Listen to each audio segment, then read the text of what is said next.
Hello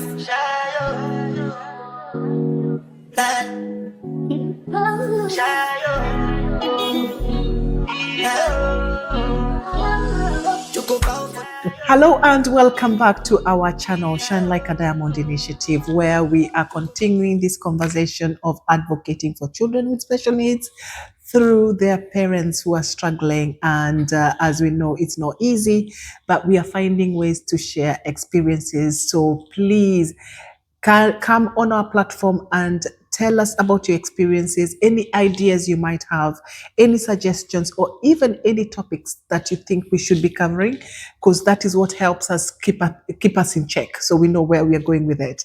So please get in our platform and share, please, and let us know what you think. Back to the love story of Micho. We've gone through turbulence, but we are coming out of the other end shining. So Micho meets this young lady and they start going out on a date and it's going so well and she's just amazing. And then the lady goes back to America. And then, as you know, Jenny has told us, Micho made his first trip. And it's not just a trip. He got on the flight and flew all the way to America on his own. We need to find out how that happened because this young man is a hopeless romantic. So how did that come about? How did he manage to do that? Well, they've both been Skyping each other over the months since she had been here. And they had organised it through themselves because obviously she'd been over here and had gone back home again. So they organised themselves to get a flight for Mitchell to go over, which he had to go from Dundee to Edinburgh. And this is from Scotland, by the way. And then from Edinburgh to Dublin, and then from Dublin to Virginia, where she stays. But through a friend said that if you going anywhere on a plane, you can get assistance so that when you get to Edinburgh, Dublin and Virginia, someone would be there to meet you where you don't have to stand in long queues with your cases, and they put you on the plane that you need to go into. That's amazing. Yeah, which was absolutely fantastic. Yeah. And it was a big worry off my shoulders because I panicked just in case he didn't get on the proper flight. I can imagine. But yes, so he did that himself, did that and got on the flight there from Edinburgh to Dublin, and somebody met him there and stayed with him till the next flight, and then the next flight from Dublin to Virginia, again somebody met him, helped him with cases, and then he met his girlfriend there. What were you doing around this time? I bet you were scared. Absolutely petrified.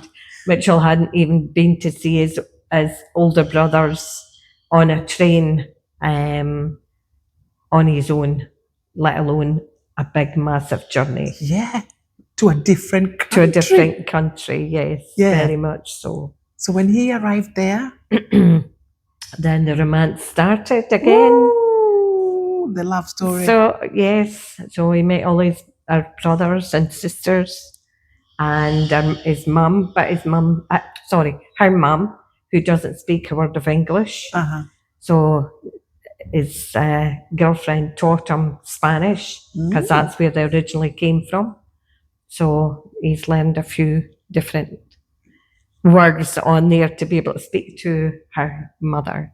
Is that not just a great story where you come from one thing to another, you struggle, and then look at the outcome? This is the reason why we keep fighting for our children, because what Jenny has done to get to that point is just amazing. So Micho can even talk in Spanish, a bit of Spanish. Yes. Yes. And then what happened? Because I'm so excited. This gives me goose pimples. Stories like this give me goose pimples. What happened after that? How long was he there for? He was there for a month over Christmas and New Year. and came back again. Well, obviously they did lots of. They went to Washington and they went to different places, but obviously because of the length of time from A to B, you got a few hours before you get to any, entertainment or any shops or anything like that.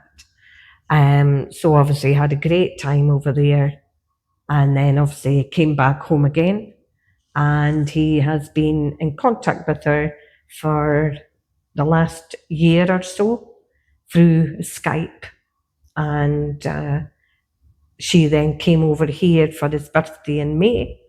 She was over for 2 weeks. Had a marvellous time. We went down to my older son's house in Manchester, spent his birthday time in Manchester. Nice. And totally loved every minute she was here. Got great memories and lovely photographs. And then she ended up going back home. And again, they've kept in touch ever since. Wow. So you'll be soon, hopefully, be getting a daughter-in-law. Yes, maybe. How amazing is that? And a new hat. Still, at the end of the day, it might be bad in the beginning. We might go through hurdles, but if you keep fighting, if you keep pushing, we will always come out of the other side shining.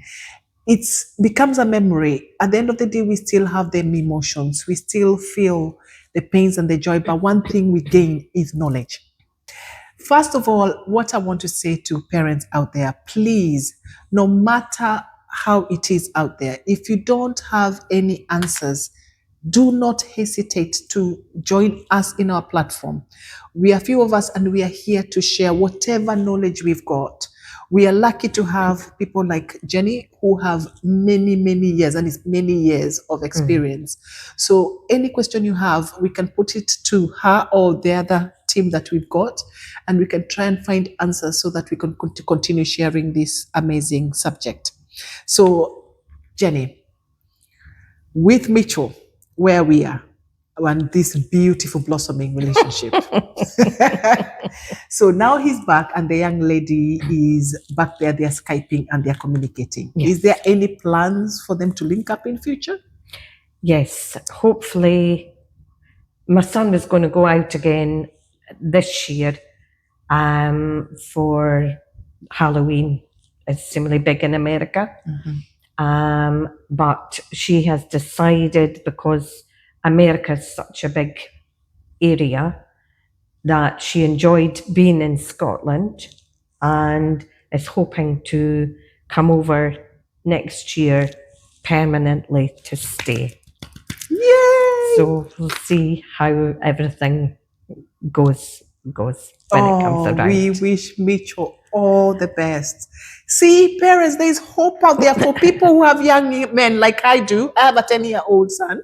We want to hear these stories. We want our children, every parent anywhere out there, we all want our children to end up with somebody who understands them, no matter what their shortcomings is and whatever they have, so they can blossom together. And that is just amazing to hear. If we might kind of go back into the communication part of things, we do understand, unfortunately, because of the limitations of speech sometimes, and mostly the communication skills that our children who have additional needs have. How have you managed to get to where he is today, where you can have a conversation, say, even in employment? Because they don't really get the gray areas, do they? Everything about them is black or white, isn't it? How have you managed to cope with that? Just by teaching everything that you know, and get them to, like if you ask them a question and they don't know what it's about, get them to Google, find out in their own ways. Mitchell has done lots of that on his own. He's gone to YouTube and gone on there and realised that there is things out there if he needs to know anything in the what everything's about. Yeah.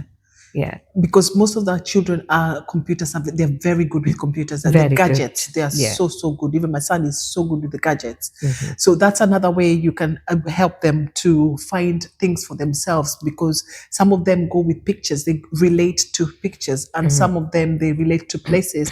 But the Googling could be a good idea for them to learn and find ways, because they might not understand your ways, because as we know, they see the world differently. So if we go into their world and help them understand within their world, that could be a good way to do things. Another question I was going to ask: how did you deal with adolescence or teenage, the stage of becoming a young man?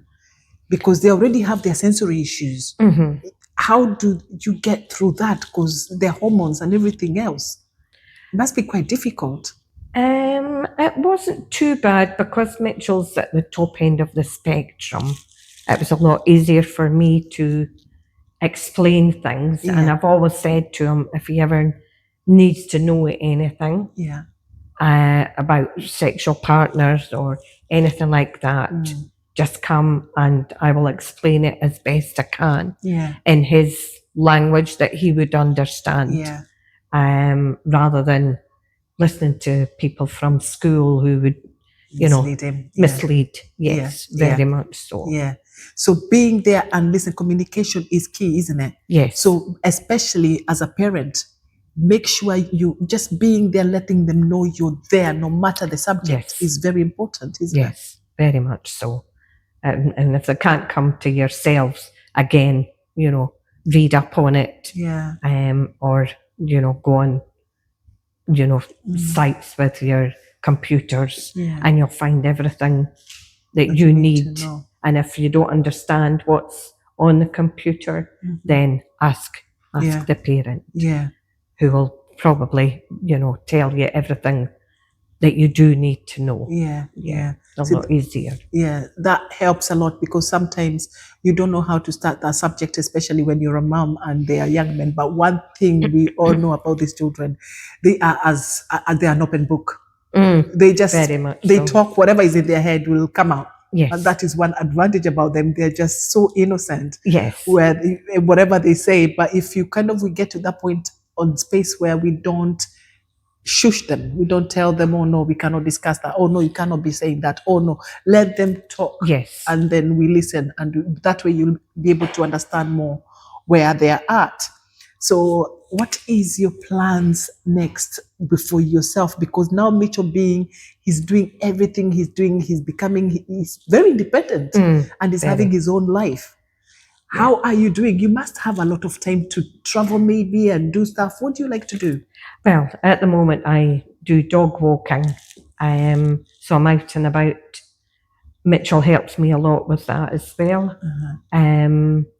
But yes, I try and keep myself busy, doing different things. Yeah. Just Holidays? Have you been anywhere? Yes, been to Memphis recently? just recently. Yeah. With a friend, because she's a very massive Elvis Presley fan. So I was kind of dragged to see Memphis and where he's from and everything. It was great. Nice to get away. Amazing. Yeah. And Mitchell copes very well on his own when I'm not there. Is that just not amazing to hear? That there's hope out there and they can become something. So don't let anyone tell you otherwise. Our children have equal rights. These children need to be heard, and these children need to be given opportunity and equal opportunity to what people might perceive to be normal. Our children are just abled differently. They have so much talent. Most of them are so intelligent, but they have to be given a world. We have to give them a world that is more inclusive for them so they can blossom and become their own people. They have sense of humor. They are funny. They hurt. They feel the pain. They feel the emotions, just like you and me. So please, when you see something out there, if you see somebody out there who seems to be seeing the world differently, maybe a bit of a behavior, one, don't stare. Give them space. Let's try and understand all of us. Because surely, if it was you, what would you rather? You'd rather people give you an opportunity. So let's build a more inclusive world and be able to have these conversations with even the community, anybody out there who doesn't have the primary experience of maybe a child or a parent. Try and understand your neighbor, try and understand the other person. And let's just help each other and understand each other and have more empathy toward each other. With that, I'm going to leave you. Thank you very much. Bye bye.